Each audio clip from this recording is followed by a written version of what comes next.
Los grandes pensadores y Dios.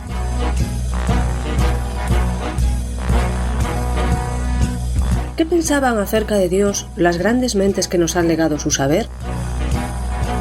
¿Su opinión acerca de Dios condicionó su vida?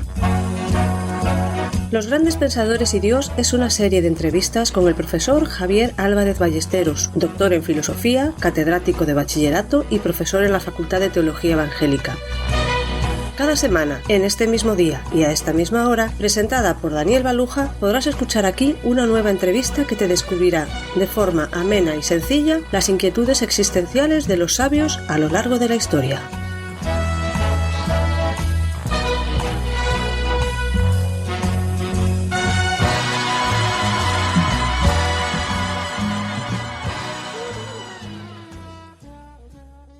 Hoy volvemos a Grecia, a la famosa época de Pericles, y con la ayuda de nuestro profesor centraremos nuestra atención en dos de los grandes amantes del saber, Heráclito y Parménides, dos pensadores de la antigua Grecia que tenían opiniones divergentes sobre la naturaleza de la realidad y, por extensión, sobre la idea de Dios.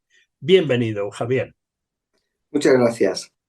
Siento tener que volver de nuevo a encuadrar un tema básico. ¿Por qué tienen tanta influencia en la historia del pensamiento occidental los grandes pensadores griegos? Pues porque en toda tradición, en toda historia, los principios son importantes. Y la tradición cultural de Occidente hunde sus raíces, sus comienzos, precisamente en la filosofía y en la ciencia de la Grecia antigua. Así que si uno quiere saber de dónde venimos, pues es importante retrotraerse a esos orígenes primigenios donde surgió el pensamiento y la cultura occidental. Bueno, pues sentado ese precedente, ¿dónde podemos ubicar a estos dos personajes mencionados, a Heráclito y Parménides, dentro de la historia del pensamiento griego? Pues si recordamos, el pensamiento griego había pasado por tres etapas principales.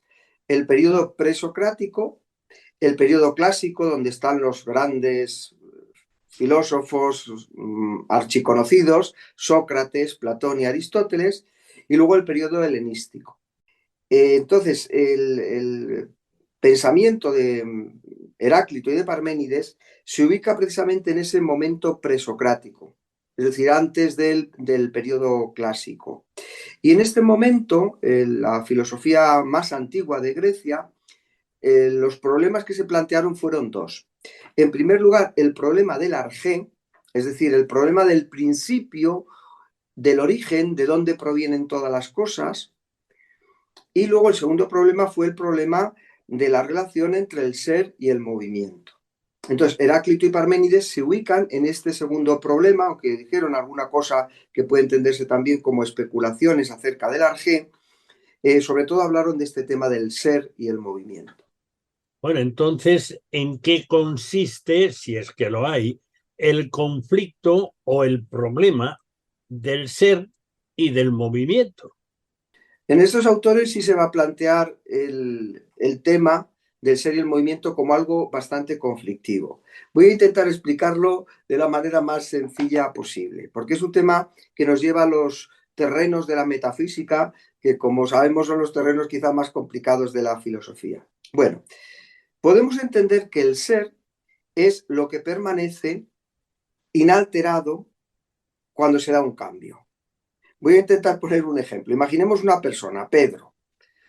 Pedro ha sido niño, joven, adulto, anciano. Y la pregunta es, ¿quién es Pedro? ¿En qué momento Pedro es el mismo? En verano este Pedro se pone moreno, está blanquito en invierno, puede estar sano, enfermo, puede tener el pelo largo, corto, puede estar sin pelo. Entonces, Pedro es ese ser, esa sustancia que permanece a pesar de los cambios que pueda experimentar. La identidad de Pedro está en aquello que permanece inalterado en el proceso, procesos de cambio o que ocurren a lo largo de su vida. Y esto no pasa solo con las personas, sino también pasa con las cosas. Una hoja de papel puede estar escrita o en blanco, puede estar lisa o arrugada, puede estar en un bloc de notas o se arranca la hoja y está separado de ese bloc de notas. ¿Qué es la hoja? ¿Cuál es el ser de la hoja? Pues el ser es lo que no depende de las circunstancias, de las características cambiantes, sino es lo que permanece inalterado en los cambios. Creo que con los ejemplos es la mejor manera de entenderlo y de explicarlo. Sin duda ninguna. Esto creo que resulta muy claro para cualquiera que esté escuchando. Entonces, avanzamos. ¿Podríamos resumir en una sola frase el pensamiento de uno de ellos, el pensamiento de Heráclito? Bueno, pues buscando una frase del mismo Heráclito, decía, todo fluye, nada es. Es decir, todo cambia, nada es. ¿Por qué? Pues porque el movimiento hace que las cosas nunca sean. Y como la realidad está en continuo cambio, piensa Heráclito que la realidad nunca es. Hay otra frase, estas frases cortitas se llaman aforismos, que sintetiza también el pensamiento de Heráclito. Dice en cierta ocasión, nadie puede bañarse dos veces en el mismo río. ¿Por qué? Pues porque cuando te bañas la primera vez, sales y te vas a meter una segunda vez, el río ya ha transcurrido, ya ha pasado, ya no es el mismo río, ya no son las mismas aguas.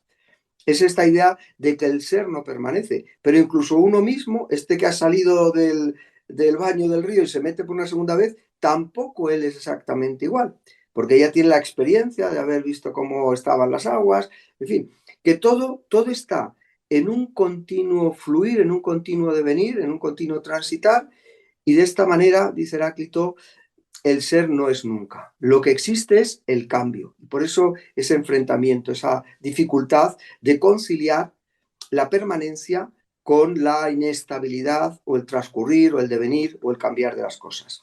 Es curioso porque tú has mencionado algo en esta descripción del pensamiento de Heráclito y es el fluir, el cambiar. Oye, esto a mí me hace pensar en la actual llamada sociedad líquida. Pues precisamente Heráclito, de estos dos autores, Parménides y Heráclito, Heráclito es el que creo que tiene hoy día más influencia, por decirlo de alguna manera. El pensamiento de Parménides tuvo en el pasado, en la Edad Media, en la Edad Antigua, incluso en la Edad Moderna, tuvo mucho reconocimiento.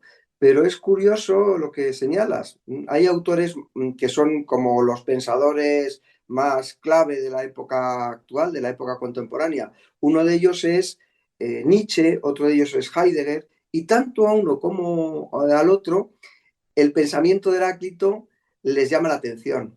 Heidegger escribe un libro sobre Heráclito y Nietzsche, que criticó muchísimo a los metafísicos griegos y toda la filosofía griega, dice en uno de sus libros, dice, pongo entre paréntesis a Heráclito, salvo a Heráclito. Y es verdad que este mundo actual se fija mucho en el devenir de las cosas, en que nada es estable, en que todo cambia, en que no hay verdades ni cosas absolutas, y quizá eso es una pervivencia del espíritu de Heráclito. ¿Sería posible lo mismo que has hecho con el pensamiento de Heráclito, hacer lo mismo con el pensamiento de Parménides y sintetizar en una idea clave el contenido de su concepción de la realidad? Sí, pues Parménides yo creo que parece como más sencillo y parece una verdad de perogrullo. Su pensamiento, que uno dice, bueno, tantos años de pensar y tanta profundidad para llegar a la siguiente conclusión. Lo que dice Parménides es, el ser es y el no ser no es. Esta sería la visión resumida. Si la amplío un poquito, que tampoco es mucho más larga, dice, el ser es y es imposible que no sea, y el no ser no es y es imposible que sea. Esto lo que viene a significar, explicándolo un poquito, pero parece que es una cosa muy obvia, lo que está diciendo es que el ser no puede cambiar. que el ser no puede tener origen y tampoco puede tener movimiento. ¿Por qué? Porque si el ser tuviese un origen, solamente podría provenir del no ser. Pero como ya hemos dicho, ya ha afirmado Parménides, que el no ser ni es ni puede ser, nunca ha habido no ser. Siempre ha existido el ser. Por tanto, el ser es eterno. Y por otro lado, el ser es inmutable. ¿Por qué? Porque si cambiase el ser, solamente podría cambiar en la dirección del no ser, porque si el ser sigue siendo ser, no hay cambio. Entonces, si cambiase hacia el no ser, Parménides ya ha dicho, pero es que el no ser nunca puede ser. Por tanto, el ser es eterno e inmutable, no tiene cambio ninguno. Por cierto, hay por ahí alguien que dice acerca de Heráclito, me ha parecido interesante, que es considerado como uno de los fundadores de la dialéctica, la metafísica y la moral en cuanto a Heráclito. Sí, en todos estos autores primigenios, pues hay vestigios de las distintas ramas de la filosofía. Yo diría que destaca, por supuesto, por el concepto de dialéctica. ¿Por qué? Porque la dialéctica indica que hay dos caminos. Y esos dos caminos existen porque hay una contraposición entre ellos. Y eso es lo que propiamente se entiende como dialéctica, que después otros autores desarrollarán, pero ya está muy presente ese enfrentamiento de los contrarios en el pensamiento de Heráclito. Y luego también, por supuesto, el problema de la metafísica, porque aquí obviamente estamos hablando del fundamento y del concepto básico del pensamiento metafísico, que es el concepto de ser.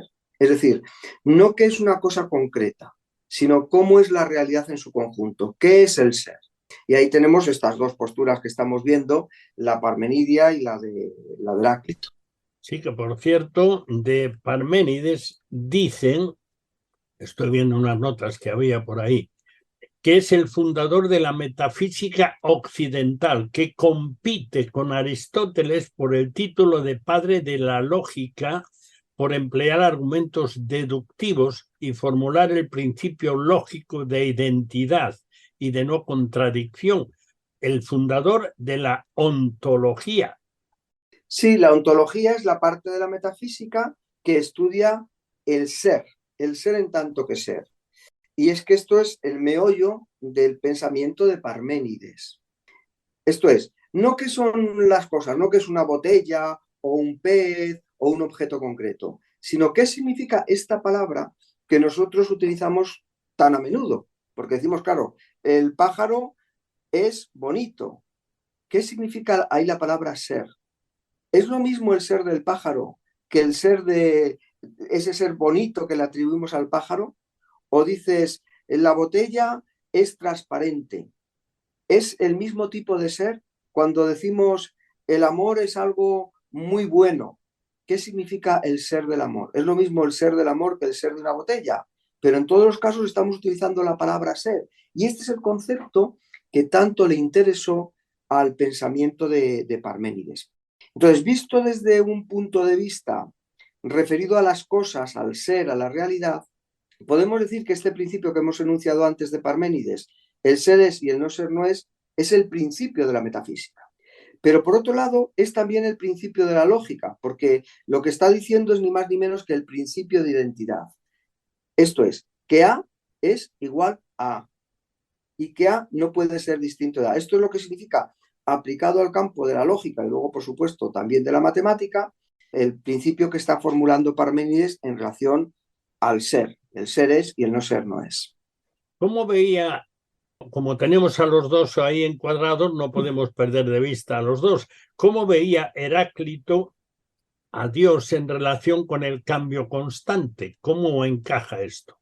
Pues Heráclito, como no podía ser de otra manera, consideró que Dios estaba vinculado al proceso de cambio y que la armonía cósmica de todo el universo se mantenía a través de esa tensión dialéctica que me preguntabas antes por esta palabra, de opuestos.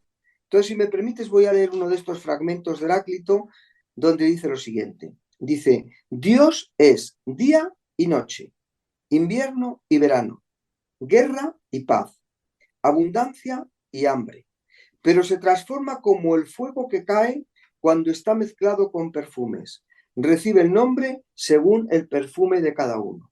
Esto es, Dios es ese movimiento que está en el fondo de las cosas. La alusión al fuego va a aparecer en muchos fragmentos de Heráclito, como si fuese el arjé o el principio de la realidad.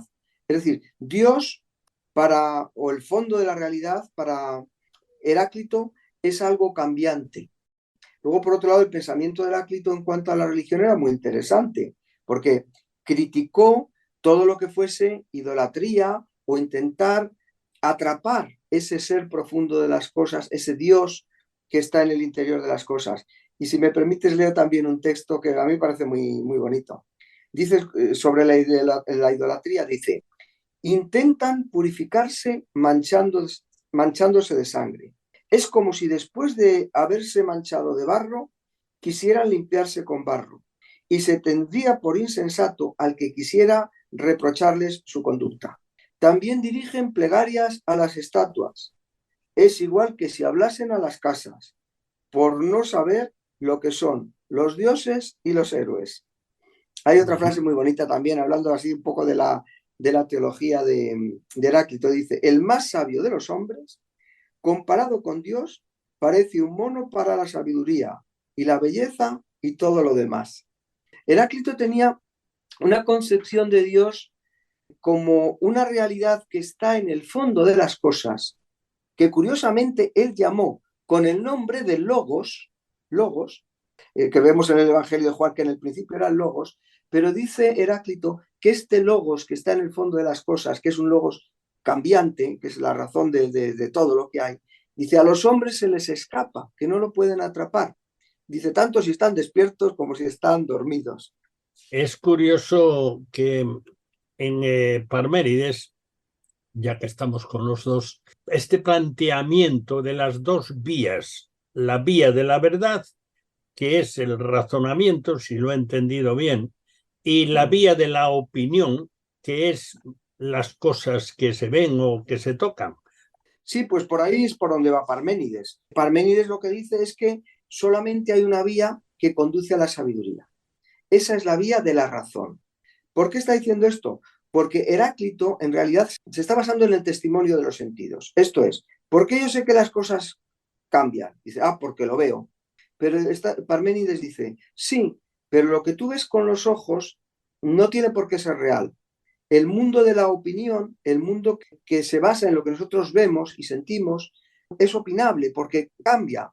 La verdad de las cosas tiene que ser algo inmutable. Y esta verdad accedemos no con los ojos del cuerpo, sino con lo que después Platón llamará los ojos del alma, es decir, con la razón.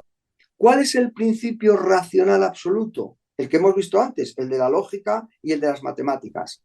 A es igual a A. El ser es y el no ser no es, y es imposible que el no ser sea. Entonces, a partir de ahí, Parménides va a concebir a la divinidad como lo que es absolutamente inmutable, lo que es eterno, lo que no cambia. Y todo lo demás, es decir, este mundo físico que contemplamos con los ojos de la cara, que percibimos con las manos, que podemos sentir, oír, este mundo es una mera apariencia. En el fondo de las cosas existe un ser que es divino, eterno e inmutable. Este es el fundamento sólido de la realidad al que accedemos no por la vista, sino al que accedemos a través de la razón. De todas formas, la razón, ¿en qué se basa? En lo que ves, porque si no, ¿sobre qué razonas? Sobre lo que conoces. Claro, aquí hay un enfrentamiento primigenio, un enfrentamiento en la base. ¿De qué me fío yo? ¿De los sentidos o me fío del razonamiento? Hoy diríamos que sería como una especie de enfrentamiento entre la física y las matemáticas, aunque hoy día las matemáticas y la física están muy unidas, pero son dos formas de conocimiento que en sus orígenes presocráticos pues tenían una clara distinción y un enfrentamiento. ¿Por qué? Pues porque las matemáticas se mueven en el mundo de lo ideal y el mundo de los sentidos se mueve en lo que podemos palpar y tocar. Pero esto, uno y otro se pueden contradecir. Claro, Heráclito le diría a Parménides, no sé si llegaron a hablarse alguna vez por teléfono, pero me imagino que no, pero lo que diría el pensamiento de Heráclito al Parmenidio sería, oiga, es que el movimiento se demuestra andando. Entonces yo me muevo y verá usted cómo el movimiento es real.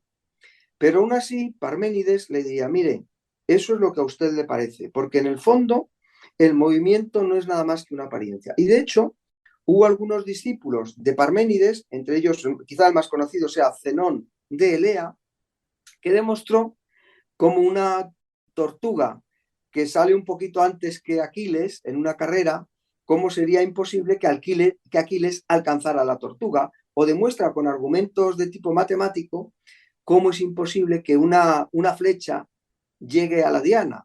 Y uno dice, sí, pero es que si yo tiro la flecha llega a la diana. Dice, sí, pero desde el punto de vista de la lógica, del razonamiento lógico, esto necesitaríamos quizá una pizarra y un poquito más de tiempo para explicarlo. Desde el punto de vista matemático, es imposible que la flecha llegue a la diana. Así que estas dos formas de pensar están enfrentadas. La apariencia nos dice que sí llega, pero la realidad del pensamiento nos dice que eso es imposible. Es una mera apariencia, una ilusión. Ahora, estas dos visiones de la realidad, además, es curioso porque uno vivía en Grecia y el otro vivía en Italia, en la Italia griega, pero vivía en Italia, no vivía allí. Y no, Sí, en la época es muy cercana, desde luego. sí. Pero ¿cómo el problema del ser y el movimiento, cómo afecta al pensamiento teológico? ¿Tiene alguna relevancia desde el punto de vista cristiano, de la doctrina cristiana? Pues muchísimo, o sea, muchísimo y muchísimo más de lo que aparenta o que en un primer momento pudiéramos pensar. Porque la pregunta de la teología es, ¿quién es Dios? Y entonces la teología es un intento de comprender a la divinidad, de comprender qué es ese ser que llamamos Dios. Y claro, ahí tenemos el problema del ser y ahí nos podemos plantear si Dios es o si Dios es en el sentido que diría Parménides, si Dios es el ser eterno e inmutable, o si Dios es un devenir, si Dios es un cambio. Fíjate, hay algunos textos bíblicos que me gustaría citar. Por ejemplo, Santiago 1,17 dice, porque en él, un texto muy conocido, porque en él no hay sombra de variación. Entonces parece, la doctrina bíblica está clarísima. Pero luego hay bastantes textos en las Escrituras donde podemos encontrar la idea de que Dios cambió. Por ejemplo, Éxodo 32:14 dice, se arrepintió del mal que dijo que habría de hacer a su pueblo. En otro lugar dice, en Génesis 6:6 dice, se arrepintió de haber hecho al hombre y le dolió en su corazón. Es decir, que parece que está transmitiendo la idea de que Dios puede decir, bueno, pues ahora me voy a cambiar de opinión. Entonces sí hay cambio en Dios. Pero luego leemos en Números 23:19, Dios no es hombre para que mienta, ni hijo de hombre para que se arrepienta. Entonces, ¿Dios se arrepiente o no se arrepiente? ¿Dios cambia o no cambia? Entonces, todo esto es muy interesante porque desde el punto de vista de la teología tradicional, se ve la inmutabilidad de Dios como un atributo y su eternidad, por supuesto. Pero en el caso de la inmutabilidad, parece que también Dios es eterno e inmutable, tal y como Parménides había definido al ser. ¿Por qué? Porque la teología cristiana, atribuyó a Dios las características del ser de Parménides. Pero también hay otras líneas teológicas que van a insistir en que la divinidad, Dios, y el Dios de la Biblia especialmente, no es un Dios estático, inmutable. Pensemos solamente en el hecho de la encarnación. Dios se hace hombre. Esto significa la posibilidad de intervenir en la historia y en un mundo que es continuamente cambiante.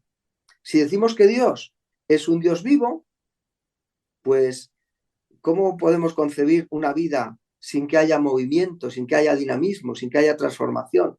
Entonces, cuando hemos intentado con la teología entender a Dios, para bien o para mal, que ahí ya no me meto, hemos utilizado estas categorías y nos hemos inclinado o bien por un Dios metafísicamente inmutable o por un Dios más histórico, como un Dios que interviene en los procesos y que también interactúa con las cosas. O sea que al final vuelve a confirmarse que estos grandes pensadores lo que hicieron fue darnos las herramientas para expresar el razonamiento, para expresar lo que pensamos, lo que sabemos o lo que queremos averiguar. Ellos nos han dejado las herramientas y seguimos dependiendo de ellas. Pues en gran medida sí es, para lo bueno y para lo malo. Pero es verdad que lo que nos proporcionaron fue, podríamos decir de alguna forma, el fondo de los problemas. Y claro, nosotros lo que hemos hecho ha sido intentar hablar de Dios, entender a Dios, comprender a Dios, explicar a Dios con conceptos. Y estos conceptos, como me preguntabas al principio del programa, ¿de dónde los hemos sacado? Pues ni más ni menos que de la tradición del pensamiento occidental. Entonces, yo creo que seguimos inmersos en ese proceso de querer comprender mejor, entender mejor algo que quizá pues nos pilla un poquito lejos de nuestras capacidades intelectuales, que es la divinidad. Pero por otro lado, no podemos por menos que intentar hacerlo, porque el amar a Dios significa quererle conocer y querer de alguna forma aprenderle, en el sentido de, con H intercalada, en el sentido de captarle. Entonces, la forma que tenemos de captar a Dios es a través de nuestros conceptos, de nuestro pensamiento, por un lado, pero por otro lado también por medio de nuestro amor, de nuestra voluntad.